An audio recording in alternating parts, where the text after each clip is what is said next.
Shalom.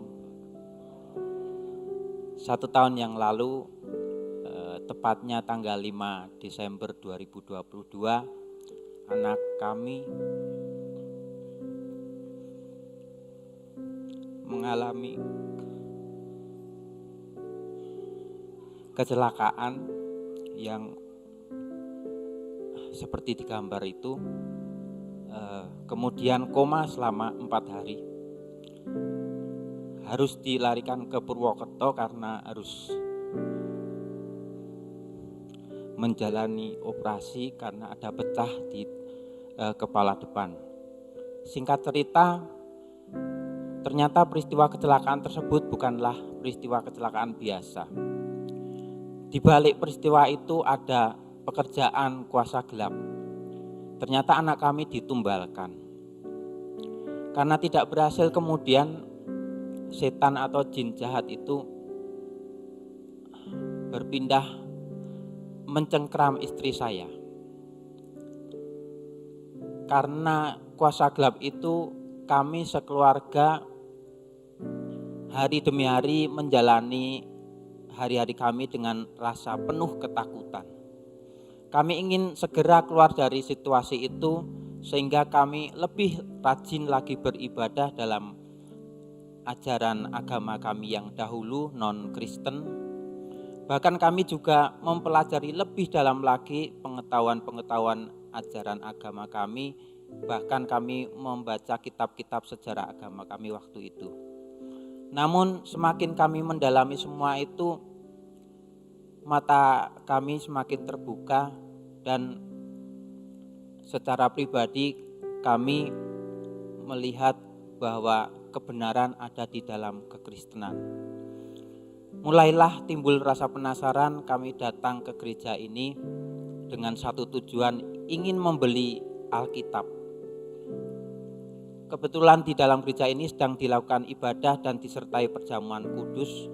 Kami ikut perjamuan kudus walaupun kami bukanlah seorang Kristen waktu itu.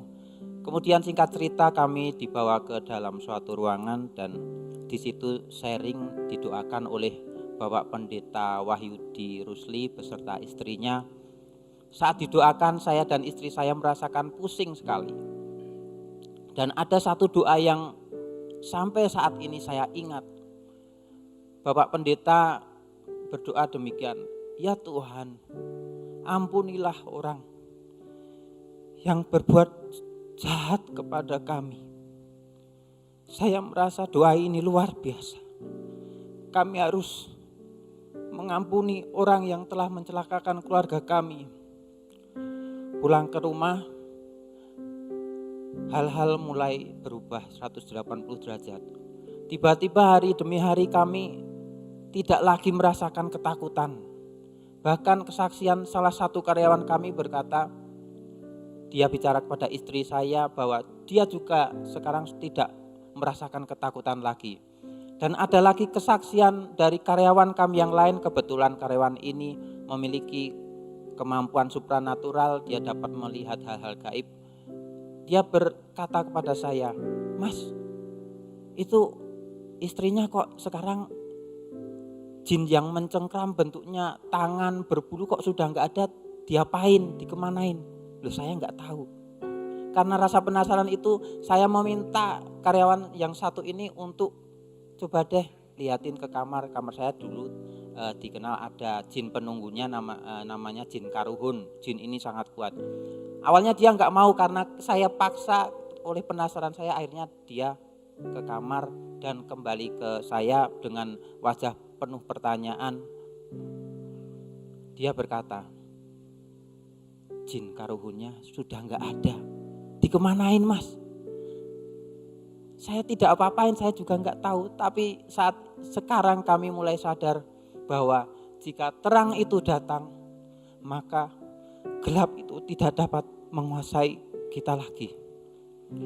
Dan sejak saat itu kami percaya bahwa kecelakaan anak kami bukanlah suatu rancangan kecelakaan, tetapi rancangan damai sejahtera dan masa depan penuh pengharapan.